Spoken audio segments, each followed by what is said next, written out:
ఎక్కడికక్కడ తెచ్చి వాళ్ళందరికీ ఉద్యోగ భరోసా కల్పించే బాధ్యత కూడా నారా లోకేష్ గారు తీసుకున్నారు. అంతేకాదు మహిళలకు ఇంటికి ఇంతకుముందు గతంలో తెలుగుదేశం పార్టీ ఉన్నప్పుడు 400 సిలిండర్ ఉండే, మళ్ళా 100.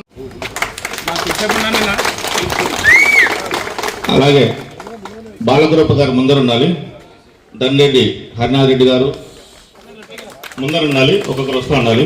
ఫస్ట్ బాలగురప్ప గారు,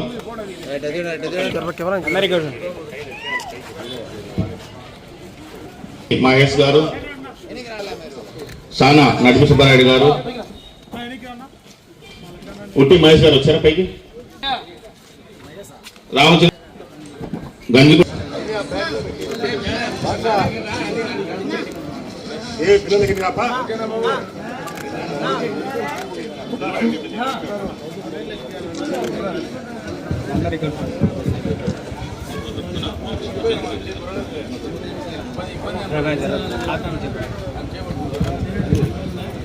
అందరికీ నమస్కారం.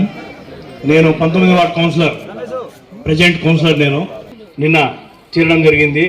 అది మన సురేష్ అన్న నాయకత్వంలో నేను కౌన్సిలర్గా చేరడం జరిగింది టీడీపీ పార్టీలోకి. ఇప్పుడు మా అన్న ఆంజనేయులు అన్న కూడా మాజీ, ఆయన వాళ్ళ కుటుంబంలో అందరికీ నేను చెప్పేది ఏమిటంటే, తెలుగుదేశం పార్టీలో అందరం కలిసి ఈ పొద్దుటూరుని మళ్ళా టీడీపీ జెండా ఎగరేయాలని మేమందరం కోరుకుంటున్నాం నిర్ణయానికి. జై సురేష్ అన్న, జై చంద్రబాబు నాయుడు, జై. పెద్దలకు సీఎం సురేష్ అన్న గారికి, మరియు విఎస్ ముక్తార్ అన్న గారికి, మరియు యు సాగర్ సార్ గారికి, మల్లాల లింగారెడ్డి సార్ గారికి, మరియు మిట్టపల్లి ప్రభాకర్ రెడ్డి గారికి, మరియు నలపతి నారాయణ గారికి, తర్వాత మునీర్ భాష గారికి, స్టేజీ పైన ఉన్న ప్రతి ఒక్కరికి పేరు పేరున ధన్యవాదాలు. ఇక్కడికి తీసినటువంటి 40 వారి ప్రజలకు, నాకు ఇంత అభిమానంగా నా కోసం వచ్చిన వాళ్ళందరికీ, మీకు అందరికీ శిరస్సు ఉంచి నమస్కరిస్తున్నాను. ముఖ్యంగా ఈరోజు తెలుగుదేశం పార్టీ జెండా పొద్దుటూరులో ఎగరగన్నారు. ఈరోజు ఎగిరికి చూపిస్తాము పొద్దుటూరులో జెండా. ఇది కరెక్ట్గా చెప్తున్నా. ఈరోజు 41వ వార్డు ప్రజలు మరియు ప్రొద్దుటూరు నియోజకవర్గంలో తెలుగుదేశం జెండా రెప్పరెప్పలాడుతుంది. ఇది 110% జరుగుతుంది. ఖచ్చితంగా దేవుని సహాయం ఉంది, దేవుడు వరమిస్తున్నాడు. ఇప్పుడు చల్లటి గాలి కూడా వస్తుంది. కనుక మీరందరూ ఇక్కడ చూసినట్టు ప్రతి ఒక్కరి పేరు పేరున నమస్కారాలు. ముఖ్యంగా తెలుగుదేశం పార్టీలో చేరిన కారణం ఏమంటే, గత ప్రభుత్వాల్లో కొన్ని ఇళ్లకు న్యాయం జరిగింది, కొన్ని ఇళ్లకు న్యాయం జరగలేదు.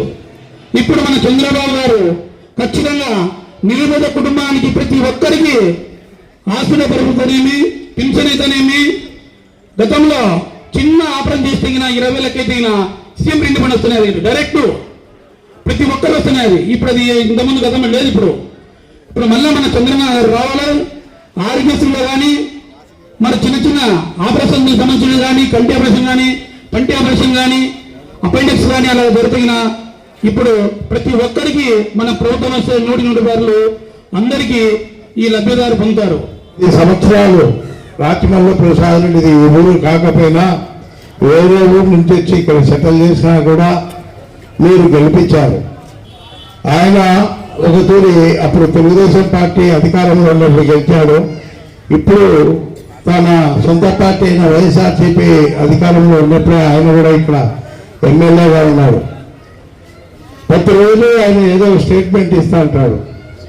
నేను ప్రజల మనిషిని, ప్రజలకు ఆ సహాయం చేసినా, ఏ సహాయం చేసినా, నేను మున్సిపల్ చైర్మన్ కూడా బీసీ మహిళల్ని చేశా, యూనివర్స్ మహిళల్ని చేశాను. ఈరోజు ఆ మహాతల్లి పాపం ఒక్కరోజు కూడా ఆ చైర్మన్లో కూర్చొని నీబేటోళ్ళు వ్యక్తులు ఆయన దగ్గరికి పోయి ఏదన్నా పని చేసి పెట్టేదానికి కూడా ఆమెకు ధైర్యం లేదు. ఏదైనా ప్రెస్ మీట్ ఉంటే అప్పుడప్పుడు రాచమల్లి గారు ఆమెను పక్కన కూర్చొని పెట్టుకొని ప్రెస్ మీట్ తప్ప ఒక మున్సిపల్ చైర్మన్గా ఉండి కూడా ఆమెకి ఎలాంటి అధికారాలు కట్టబెట్టలేదు. మున్సిపాలిటీని తన బామర్తి చేతిలో పెట్టి దోచుకోవడం తప్ప ఏ కౌన్సిలర్ కూడా పని అప్పచెప్పడం కానీ, వాళ్ళు చెప్పిన పనులు చేయడం కానీ ఈ ప్రొద్దుటూరు మున్సిపాలిటీ చరిత్రలోనే ఇంత ఘోరంగా తయారు కావడం, కాలువలు ఎత్తి దిక్కు లేదు, మున్సిపాలిటీ కార్మికులు బంద్ చేసినా కూడా ప్రభుత్వము బలవంతంగా వాళ్ళని బెదిరించి వాళ్ళ ఉద్యోగాలు తీసేస్తామని చెప్పేసి బెదిరించి మళ్ళా ఉద్యోగాలు వాళ్ళకు కల్పిస్తామని చెప్పేసి మళ్ళా వాళ్ళతోనే పని చేయించడం జరిగింది. వాళ్ళు కూడా ఎంతో అసంతృప్తిగా ఏదో ఉడతాభక్తిగా పనిచేస్తున్నారు తప్ప చాలా జీతాలతో వాళ్ళ బతుకు చాలా కష్టంగా ఉంది. మీరు ఇప్పుడైనా ఆలోచన చేయాలా?